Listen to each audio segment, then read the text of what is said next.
இரவு நந்து கதவை தாளிட்டு உள்ளே வந்தான். நான் போய்தான் தீருவேன்னு திடமாக சொன்னப்ப அம்மா கலங்கிட்டாங்க. பிள்ளைய நிரந்தரமாக இழந்துடக்கூடாதுன்னு பயம். மாறிட்டாங்க பாத்தியா? பானு அவனையே பார்த்தாள். அம்மா மாறலை, நாடகம் ஆடுறாங்கன்னு தோணுதா? அப்படி நினச்சா அது மகா பாவம். உணர்ந்துட்டு அவங்கள விட்டுட்டு போகத்தான் வேணுமா? நான் கூடவே இருந்துடட்டுமா? என்ன உளர்ற? அவங்களே சம்மதம் தந்த அப்புறம் நீ இடக்கு பண்ணுறியா? கோவப்படாதீங்க. நீ என் கூட வர, பயண ஏற்பாடுகளை செஞ்சுக்கோ. உனக்கு அங்கே வேலைக்கும் ஏற்பாடுகள் நடக்குது, விடலாமா? சரி, நான் தயார். இதை பற்றி இனிமேல் அதிகமாக பேச வேண்டாமே. ஆமாம் மானு, நம்மளோட எதிர்காலத்தை பற்றி இன்றையே பேசுவோம்.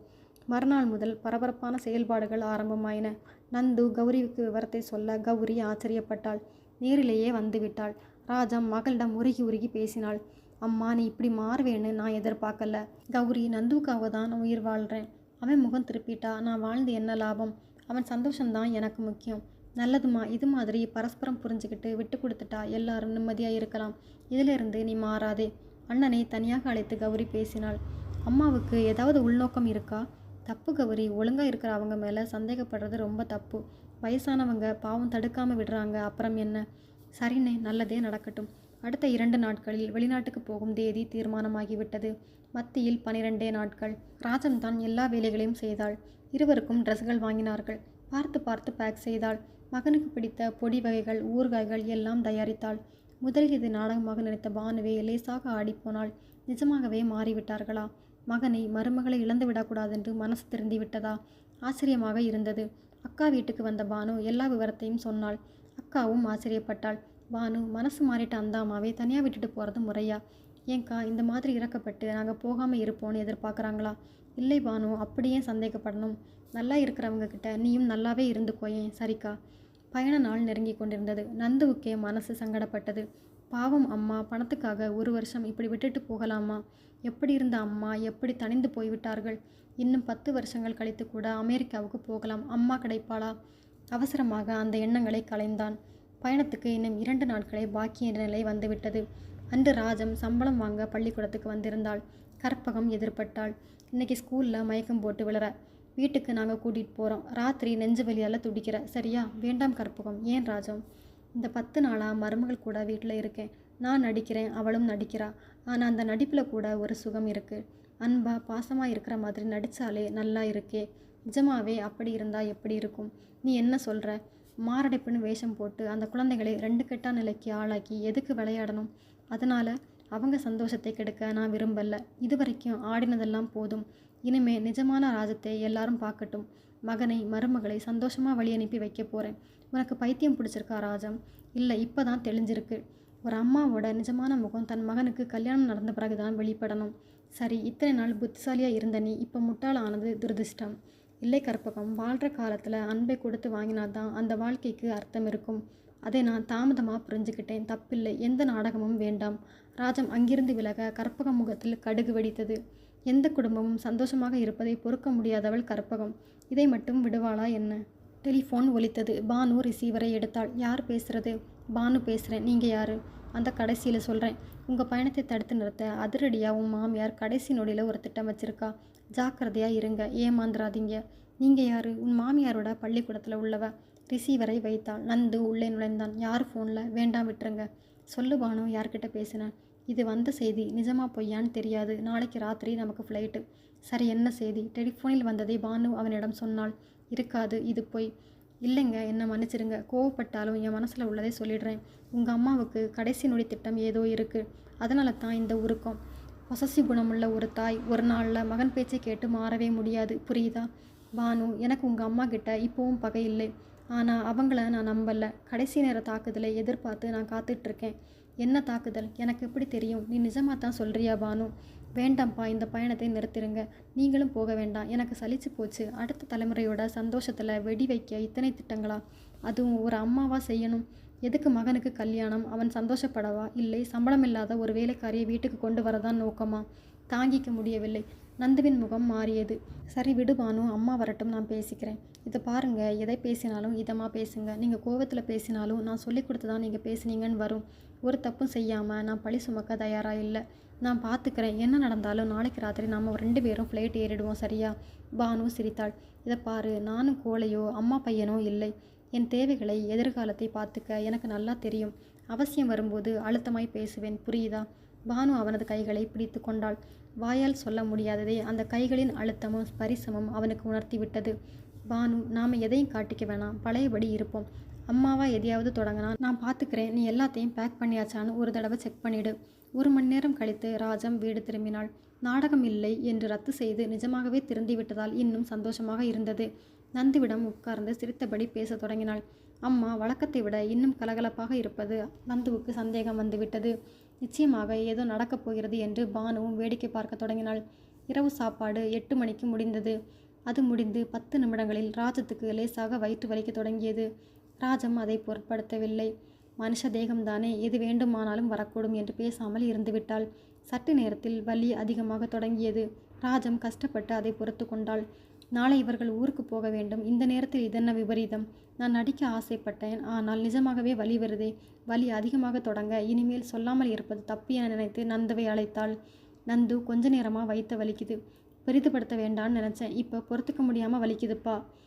முடியலை. நந்து பானு அர்த்தத்துடன் ஒரு பார்வை பார்த்தாள். நந்து அம்மாவிடம் வந்தான். உனக்கு இந்த மாதிரி ஏதாவது ஒன்று வரும்னு நாங்கள் 2 பேரும் எதிர்பார்த்துட்டு இருந்தோம். வந்தாச்சு. ராஜம் அதிர்ச்சியுடன் நிமிர்ந்தாள். நந்து, நான் பொய் சொல்லலப்பா, நிஜமாவே என் வயிற்ற வலி தாங்கல. பானு அருகில் வந்தாள். மாத்திரை தரேன், சாப்பிடுங்க, சரியாக போகும். அந்த மாத்திரைக்கெல்லாம் கேட்காது பானு. நந்து டாக்டர்கிட்ட கூட்டிகிட்டு போயிருப்பா, எனக்கு ரொம்ப பயமாக இருக்குது. சாரிம்மா, டாக்டர்கிட்ட போனால் அழுது ஆர்ப்பாட்டம் பண்ணி சீன் கிரியேட் பண்ணுவேன். அவர் அட்மிட் பண்ண சொல்லுவார். ஆஸ்பத்திரியில் உன்னை விட்டுட்டு நாங்கள் போக முடியுமா? பயணம் ரத்தாகும். நீ எதிர்பார்த்தது இது தானேம்மா? ராஜம் ஆடிப்போனாள். முன்பு நினைத்தது இதைத்தான். ஆனால் மனசு மாறிவிட்ட நேரத்தில் நிஜமாகவே நோய் வந்துவிட்டதே. மகன் நம்ப மாட்டேன் என்கிறானே. கடவுளை, நினைப்புக்கே இந்த தண்டனையா எனக்கு? இந்தாங்க மாத்திரை, சாப்பிடுங்க. சாப்பிட்றேம்மா, வலி தாங்கலை. நான் பொய் சொல்லலை. என்னால் நிற்கக்கூட முடியலை. என்னை டாக்டர்கிட்ட கூட்டிகிட்டு போங்க. அட்மிட் பண்ணினா கௌரி பார்த்துப்பா. நீங்கள் பயணத்தை கேன்சல் பண்ண வேண்டாம் ப்ளீஸ்ப்பா. போதுமா, உன்னை விட்டுட்டு போகிறோன்னு ஊரே எங்கள் மேலே மண்ணை வாரி தூரணுமா? என்னால் முடியலடா நந்து. நிற்க முடியாமல் உட்கார்ந்தாள். வலி தாங்க முடியாமல் சக்கரவட்டமாக சுழலத் தொடங்கினாள். அத்தனையும் தன்னை தடுத்து நிறுத்த அம்மா போடும் நாடகம் என் நந்து நினைத்து விட்டான். வலி பொறுக்க முடியாமல் ராஜம் மயங்கி சரிய பானு அருகில் வந்தாள். ராஜத்தின் வாயில் நுரை போல் ஏதோ பழுப்பு நிறமாக கசிய பானு பதறிவிட்டாள். என்னங்க, இங்கே பாருங்க. நந்துவுக்கு பீதியாகிவிட்டது. உடனே போய் வண்டி கொண்டு வாங்க. முகம் ஒரு மாதிரி நிறமிழக்க தொடங்கிவிட்டது. பாவி, நிஜமாவே அம்மா துடிச்சிருக்காங்க. துடிப்பை நடிப்புன்னு நான் தப்பாக நினைக்கிற அளவுக்கு செஞ்சுட்டேடி பாவி. நந்து கத்திவிட்டு வெளியே ஓடினான். பானுவின் இரத்த ஓட்டம் எகிரி கொண்டிருந்தது. ஐயோ, நான் படிச்சிருந்தோம், அறிவில்லாமல் நடந்துக்கிட்டேனே. நாளைக்கு அம்மாவுக்கு விபரீதமாக எதுவும் நேர்ந்துட்டா காலம் முழுக்க அந்த பழியை நான் சுமக்கணுமே. ஆட்டோவை நிறுத்திவிட்டு நந்து உள்ளே பதட்டமாக ஓடி வந்தான். ஸ்ட்ரெச்சரில் அம்மா எடுத்து செல்லப்பட்டாள். அவசர சிகிச்சை பிரிவுக்குள் நுழைந்ததும் கதவு சாத்தப்பட்டது. நந்து முகத்தில் சோகம் கப்பி கிடந்தது. பானு அருகில் வந்தாள். என்னங்க, பேசாத என்கிட்ட. உன் பேச்சை கேட்டு நானும் ஆடிட்டேன். நிஜமாவே வழியில் துடிச்சிருக்காங்க. பாவம், பேசக்கூடாததெல்லாம் பேசிட்டேன். நான் ஒரு ஃபோன் காலை வச்சு தான். என்ன ஃபோன் கால்? யாரோ ஒருத்தர் எதையோ சொன்னால் நம்பிடுறதா? எத்தனை பாடுபட்டு எங்களை ஆளாக்கி இன்னைக்கு சமூகத்தில் நிற்க வச்சுருப்பாங்க. அந்த அம்மாவுக்கு இப்படி ஆகி போச்சு. கௌரி பதட்டமாக வந்து கொண்டிருந்தாள். பானு விவரத்தை சொன்னாள். எனக்கு கல்யாணம் நடந்திருக்கக்கூடாது கௌரி, அதில் தான் இத்தனை குழப்பமும். இல்லைன்னா அம்மாவும் நானும் சந்தோஷமாக இருந்திருப்போம். அம்மாவுக்கு இந்த நிலைமை வந்தும் இருக்காது. பானு அழத் தொடங்கினாள். கௌரி, அவங்கள பிரிக்கணும்னு ஒரு நாளும் நான் நினச்சதில்லை. இது சத்தியம். இருங்க அண்ணி, எதுக்கு சத்தியம்? உங்களை பற்றி எங்களுக்கு தெரியாதா? அண்ணன் பதட்டத்தில் பேசுகிறார், பெருசுப்படுத்தாதீங்க. இதை பாரு கௌரி, அம்மாவுக்கு ஏதாவது ஒன்று ஆச்சுன்னா இவ கூட நான் வாழ மாட்டேன். போதும் அண்ணே, இது ஆஸ்பத்திரி. இங்கே போய் நீங்கள் 2 பேரும் சண்டை போட்டுக்கிட்டா நல்லாவா இருக்கும்? சமாதானப்படுத்தி பானுவை இந்த பக்கம் அழைத்து வந்தாள். 1 மணி நேரம் கழித்து டாக்டர் வெளிப்பட்டார். பதட்டமாக மூவரும் நெருங்கினார்கள். என்ன டாக்டர், 2 சிறுநீரகமும் பழுதாயிருக்கு. கடவுளே, கடுமையாகவே பாதிக்கப்பட்டிருக்கு. டயாலிசிஸ் அதிகபட்சம் 3 தடவை பண்ணலாம். மாற்று சிறுநீரகத்துக்கு உடனே ஏற்பாடு செய்யணும். டாக்டர், எங்கள் 2 பேரையும் உடனே டெஸ்ட் பண்ணுங்க. நந்து, கௌரி முன் வந்தார்கள். டாக்டர், என்னை? பானு, இவங்க 2 பேரும் இரத்த பந்தங்கள்மா, அவங்களுக்கு பிறந்த வாய்ப்பு அதிகம். இருவரும் உள்ளே அழைத்து செல்லப்பட்டார்கள். பானு அங்கேயே உட்கார்ந்திருந்தாள். அக்காவும் அத்தானும் வந்து விட்டார்கள். பானு நடந்ததை சொல்லி அழத் தொடங்கினாள். அக்கா, நான் தப்பாக நடந்துக்கிட்டேன். இந்த வலி பொய்ன்னு எண்ணி அவர் பேசக்கூடாததே பேசிட்டார். மாமியாருக்கு பலமான அதிர்ச்சி தாக்கி இருக்கு. அவங்க உயிருக்கு ஆபத்து வந்தால் என் வாழ்க்கை முடிஞ்சிடும். நீ கொஞ்சம் எச்சரிக்கையாக இரு. பதட்டமும் சவாலும் வேண்டாம்னு நான் சொன்னேன். அத்தான் குறுக்கிட்டார். பானு, 1000 தான் இருந்தாலும் அது நீ வாழ வேண்டிய வீடு, எதிர்க்க முடியுமா? 2 பக்கமும் தப்பிருக்கு. மகனை முந்தானையில் முடிச்சு வச்சுக்க அவங்க பார்த்தாங்க. வெளிநாட்டு வாய்ப்பு வந்தப்ப அதை இவ பயன்படுத்திக்கிட்டா. திடமாக இருந்த காரணமாக விட்டுட்டு போக முடிவெடுத்தாங்க. இப்படி ஆகும்னு யாருக்கு தெரியும்? அக்கா அவங்க பிழைக்கணும், இல்லைன்னா என் சந்தோஷம் செத்து போகும். குற்ற உணர்ச்சியை என்னை கொன்னுடும். 1 மணி நேரம் கழித்து டாக்டருடன் நந்து கௌரி திரும்பினார்கள். இருவருக்கும் இரத்த குரூப் சேரவில்லை. இப்போ என்ன டாக்டர் செய்யலாம்? வெளியில்தான் பார்க்கணும். பானு அருகில் வந்தாள். டாக்டர், என்னையும் ஒரு தடவை டெஸ்ட் பண்ணி பாருங்களேன். சரி வாங்க. பானு உள்ளே அழைத்து செல்லப்பட்டாள். அக்கா கௌரியுடன் பேசி கொண்டிருந்தாள். அத்தான் வந்து நந்துவை சமாதானப்படுத்தி ஆறுதல் சொல்லி கொண்டிருந்தார். அலுவலக ஆட்கள் வந்துவிட்டார்கள். வெளிநாட்டு பயணத்தை ரத்து செய்ய சொல்லி நந்து சொல்லிவிட்டான். அவர்கள் போய்விட்டார்கள். டாக்டரும் பானுவும் வெளிப்பட்டார்கள். டாக்டர் முகத்தில் சிரிப்பு. மிஸ்டர் நந்து, உங்கள் மனைவியோட ரத்தமும் டிஷ்யூ கல்ச்சரும் உங்கள் அம்மாவுக்கு பிரமாதமாக பொருந்தது. இது ஆச்சரியம்தான். அவங்க தாராளமாக கிட்னி தரலாம் உங்கள் அம்மாவுக்கு. நான் ரெடி டாக்டர். பானு முகத்தில் சொல்ல முடியாத அளவுக்கு பெருமை. நந்து எதுவும் பேசவில்லை. கௌரி அருகில் வந்தாள். சரி அண்ணே, உனக்கும் எனக்கும் கிடைக்காத பாக்கியம் அன்னைக்கு கிடைச்சிருக்கு. உள்ள நீயா நானான் போட்டி மனப்பான்மை இருந்தாலும் தெய்வம் ஒரு மாமியார் மருமகளை எப்படி இணைச்சிருக்கு பாரு. வினோதமா இல்லை? அத்தான் அருகில் வந்தார். நந்து, ஒரு வெளிநபர் கொடுத்தா உயிர் பிழைக்கலாம், ஆனால் மனசில் உறுத்தல் இருக்கும். இப்போ பானு கொடுக்கும்போது நிறைவு இருக்கும். டாக்டரின் அறைக்குள் நுழைந்தார்கள். இப்போ மருந்தோட மயக்கத்தில் அவங்க இருக்காங்க. நீங்கள் நாளைக்கு அட்மிட் ஆனால் போதும். உங்களை எல்லா டெஸ்ட்டும் எடுத்து மருத்துவ கண்காணிப்பில் ஒரு நாள் வைக்கணும். அப்புறம்தான் ஆப்ரேஷன். அதனால் நீங்கள் வீட்டுக்கு போய் ரெஸ்ட் எடுங்க. சரி டாக்டர். வெளியே வந்தார்கள். யாருமே இருக்கக்கூடாது என டாக்டர் சொல்லிவிட்டார். கௌரி அவள் வீட்டுக்கு போய்விட்டால். அக்கா அத்தான் புறப்பட்டு விட்டார்கள். நந்துவும் பானுவும் மட்டும் வீட்டுக்கு வந்து சேர்ந்தார்கள். நந்து சட்டன் அவள் கைகளை பிடித்து கொண்டான். என்னை மன்னிச்சிடு பானு. எதுக்கு? அம்மாவுக்கு ஏதாவது ஆயிடுமோன்னு உன்னை தாறுமாறா நான் பேசிட்டேன். அதில் தப்பில்லப்பா. அம்மாவை பிழைக்க வைக்கிற வாய்ப்பு உனக்கே வந்திருக்கு. நான் உனக்கு நன்றி சொல்கிறேன் பானு. அழுது விட்டான். தப்பு. நன்றி சொல்லி என்னை 3வது மனுஷி ஆக்கிடாதீங்க. அம்மாவுக்கு செய்கிற கடமை எனக்குண்டு. அதை நீங்கள் மறக்கக்கூடாது. நந்து பேசவில்லை. அவனது அழுகை மட்டும் தொடர்ந்தது. அவனை இழுத்து தன் மார்பில் சாய்த்து கொண்டாள் பானு. என்ன இது குழந்தையாட்டம்? என்னால் பிரிவை தாங்க முடியாது பானு. அதுக்கு இனி அவசியமில்லை. துக்கம் அவனை வேறு எல்லைக்கு கொண்டு போக பானு தடுத்தாள். கூடாது, நாளைக்கு அட்மிட் ஆகணும். அதுக்கு எதுவுமே தடையாக இருக்கக்கூடாது, புரியுதா? சாரி பானு. அம்மா பிழைச்சி பழைய கம்பீரத்தோடு நம்ம வீட்டுக்கு வரணும். இனிமே அவங்கள விட்டு நான் பிரிய மாட்டேன். எங்கேயும் போக மாட்டேன். நீ மட்டுமில்லை பானு, நானும் போக மாட்டேன். பணத்தாசை தான் என்னை தூண்டி விட்டது. அதை கொஞ்சம் தாமதமாக சம்பாதிச்சுக்கலாம். ஆமாம், முதல்ல அம்மா முக்கியம்.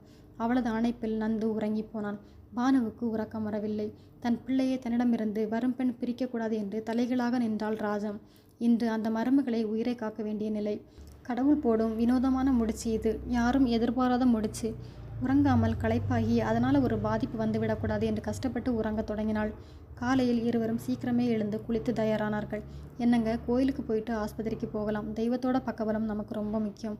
சரி பானு, நான் ரெடி. இருவரும் ஆட்டோவில் புறப்பட்டு பெருமாள் கோயிலுக்கு வந்தார்கள். வணங்கினார்கள். வெளியே வந்து ஆட்டோவில் ஏற ஆட்டோ புறப்பட்டது.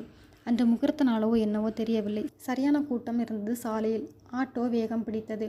குறிப்பிட்ட ஒரு திருப்பத்தில் அசுர வேகத்தில் ஒரு டெம்போ வர அதில் மோதாமல் திருப்ப ஆட்டோக்காரன் அவசரப்பட ஆட்டோ சறுக்கி பிரேக் பிடித்தும் நிலை தடுமாறி அப்படியே கவிழ்ந்து விட்டது. ஒரு நொடி போக்குவரத்து ஸ்தம்பித்தது. கவிழ்ந்த ஆட்டோவுக்குள் இருந்தவர்கள் என்ன ஆனார்கள் என்று பார்க்க அவசரமாக கூட்டம் சேர்ந்து விட்டது.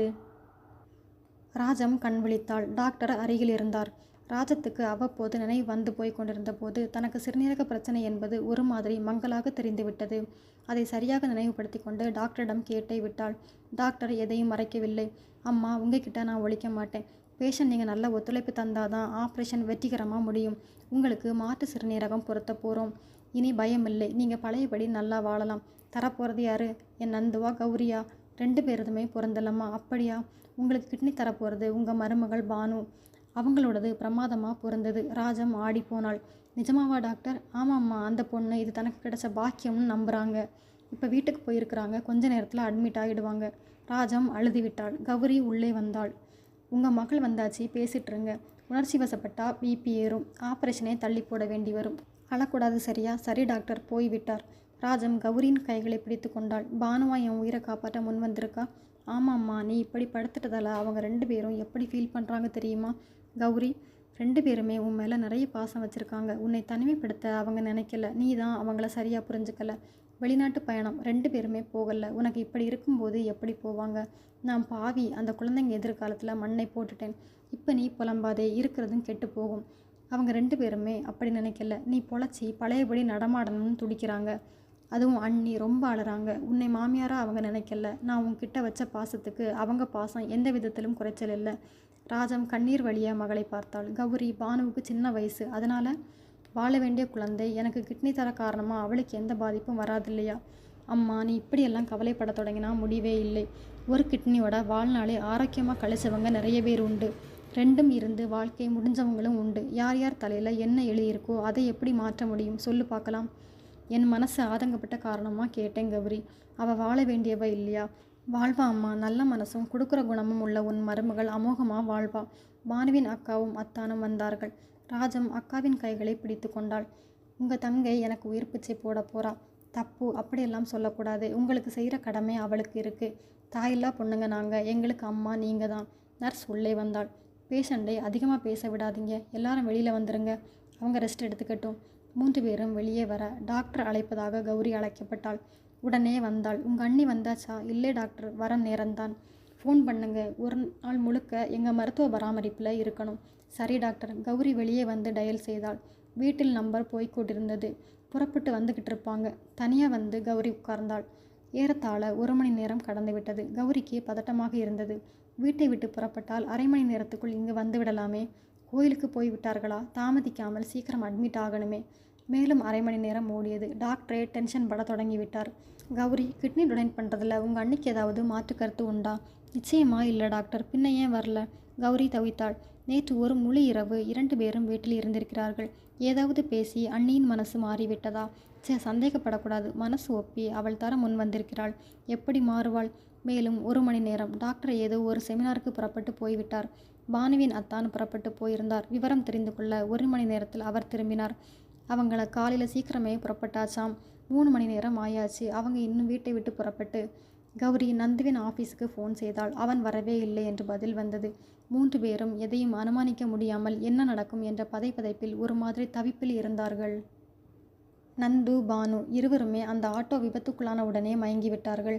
கூட்டம் கூடிவிட்டது. போலீஸ் வந்துவிட்டது. விபத்து பதிவாகி உடனே ஆம்புலன்ஸ் வந்து அருகிலுள்ள ஆஸ்பத்திரியில் இருவரும் சேர்க்கப்பட்டார்கள். நந்துவுக்கு வலது கால் எலும்பு முறிவு. பானுவுக்கு ஆங்காங்கே இரத்த காயங்கள். முதலில் கண் விழித்தது பானுதான். சூழ்நிலை பிடிபட 10 நிமிடங்கள் ஆனது. தனக்கு ஒரு பிரச்சனையும் இல்லை. நந்துவுக்கு எலும்பு முறிவு என்று தெரிந்துவிட்டது. டாக்டர் வந்தார். நீங்கள் 1 மணி நேரம் ரெஸ்ட் எடுத்துட்டு வீட்டுக்கு புறப்படலாம். உங்கள் கணவர் 10 நாளைக்கு படுக்கையை விட்டு நகரக்கூடாது. மேஜர் ஃப்ராக்சர் தான். நான் அவரை பார்க்கலாமா? இப்போதான் முழிச்சார். வாங்க. நந்து இருந்த அறைக்குள் நுழைந்தாள். தூளி போல கட்டப்பட்டு கால் உயர்த்தி அதில் வைக்கப்பட்டிருந்தது. பானு கண் கலங்கினாள். உனக்கு ஒன்றும் ஆகலையே பானு? இல்லைங்க, நம்ம வீட்டை விட்டு புறப்பட்டு ரொம்ப நேரமாச்சு. ஆமாம் கௌரி, டாக்டர் எல்லாமே அங்கே கவலைப்படுவாங்க. நான் புறப்படுறேன். அம்மாவை காப்பாற்றியாகணும். சரி, நீ புறப்படு பானு. பானு ஒரு ஆட்டோவை பிடித்து அவசரமாக புறப்பட்டாள். முகம், முழங்கை, கழுத்து என சின்ன பிளாஸ்டர்கள் ஒட்டப்பட்டிருந்தது. ஆஸ்பத்திரிக்கு வந்துவிட்டாள். அவளை பார்த்ததும் அக்காவும் அத்தானும் பதறிவிட்டார்கள். கௌரி ஓடி வந்தாள். டாக்டர் செமினார் முடித்து வந்துவிட்டார். பானு டாக்டர் அறையில் உட்கார்ந்து விவரத்தை சொல்லி முடித்தாள். அப்படின்னா இப்போ இருக்கிற உடல்நிலையில் நீங்கள் எப்படி கிட்னி தர முடியும்? கௌரி கேட்டாள். எனக்கு ஒன்றுமில்லை டாக்டர். என் மாமியாருக்கு நான் கிட்னி கொடுத்தே ஆகணும். என் புருஷன் அந்த நிலையில் இருக்கும்போது கூட விட்டுட்டு ஏன் ஓடி வந்திருக்கேன்? Please doctor. டாக்டர் அவளை அழைத்து போய் பரிசோதித்தார். நீங்கள் கொடுக்கலாமா? இப்போவே அட்மிட் ஆகிடுங்க. ஒரு நாள் தள்ளி போகட்டும். உங்கள் ரத்த ஓட்டமெல்லாம் சீராகட்டும். Thank you doctor. பானு வந்தாள். கௌரி, ஒரு உதவி செய்ய முடியுமா? என்ன அண்ணி, உங்கள் அண்ணன் கூட நீ இருக்கியா? அவர் தனிமையாக ஃபீல் பண்ண வேண்டாமே. நிச்சயமாக இருக்கேன் அண்ணி. நான் இப்போவே புறப்படுறேன். ஒரு விபத்தை சந்திச்சுட்டு வந்தும் கூட அம்மாவை காப்பாற்ற துடிக்கிறீங்களே. நீங்கள் எங்கள் வீட்டுக்கு வர நாங்கள் கொடுத்து வச்சுருக்கோம். அதெல்லாம் ஒன்றுமில்லை கௌரி, நீ உடனே புறப்படு. சற்று நேரத்தில் பானு அட்மிட் ஆனாள். அக்கா ராஜத்துடன் இருந்தாள். அத்தான் பானுவுடன் இருந்தார். அன்று மாலைக்குள் பானுவுக்கு சகல மருத்துவ பரிசோதனைகளும் நடத்தி அவள் சிறுநீரகம் வழங்க 100% தயார் என டாக்டர் அறிவித்தார். மறுநாள் 8 மணிக்கு ஆபரேஷன் என அறிவிக்கப்பட்டது. ராஜமும் ஆபரேஷனுக்காக தயார் செய்யப்பட்டாள். டாக்டர், ஆபரேஷனுக்கு முன்னால் என் மருமகளை பார்க்கணும். வேண்டாம்மா, 2 பேரும் தேவையில்லாமல் உணர்ச்சி வசப்படுவீங்க. அது ஆபரேஷனை பாதிக்கும். நீங்கள் படித்தவங்க, புரிஞ்சுக்கணும். சரி டாக்டர். குணமாகி கூடிய சீக்கிரமே வீடு திரும்ப போறீங்க. அப்புறம் என்னம்மா கவலை? ராஜம் சிரித்தாள். மறுநாள் பொழுது விடிந்தது. 15 நாட்கள் ஓடிவிட்டது.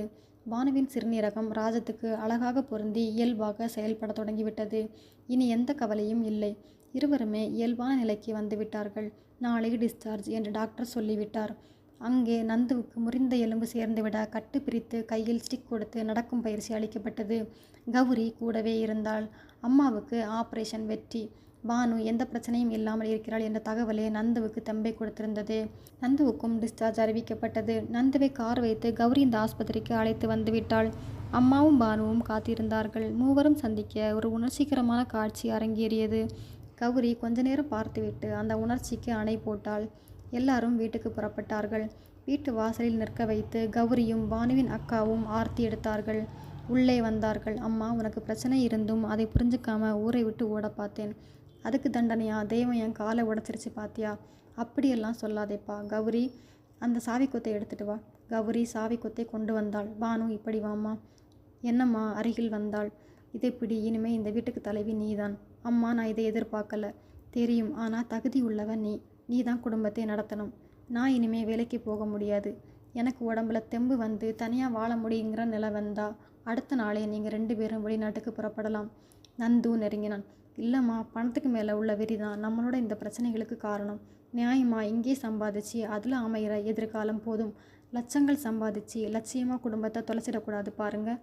அம்மா தன் பிள்ளை மருமகள் இருவரையும் கட்டி அணைத்து கொண்டு கண்ணீருடன் முத்தமிட்டாள். உங்களுக்கு இந்த வீடியோ பிடிச்சிருக்குன்னா லைக் பண்ணுங்கள், ஷேர் பண்ணுங்கள், சப்ஸ்கிரைப் பண்ணுங்கள் ஃப்ரெண்ட்ஸ். தேங்க்யூ.